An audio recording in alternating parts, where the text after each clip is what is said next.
ఆవిడ చచ్చిపోవడానికి కారణం ఏంటో మీరు ఎప్పుడైనా ఆలోచించరా? అపూర్వ గారు ఫైర్ యాక్సిడెంట్ లో చచ్చిపోయిందని చెప్పారు, మీరు నమ్మేశారు.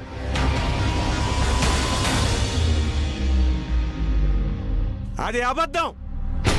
ఆవిడ చచ్చిపోలేదు, చంపేశారు చంపేశారు చంపేశారు చంపేశారు చంపేశారు చంపేశారు చంపేశారు చంపేశారు చంపేశారు.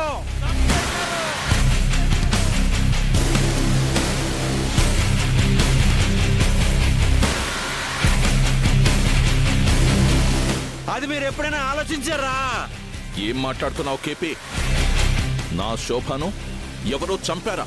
అవును, చంపేశారు శరత్చంద్ర గారు. ఆ చంపిన వాళ్ళు మీ కళ్ళ ముందే ఉన్నారు.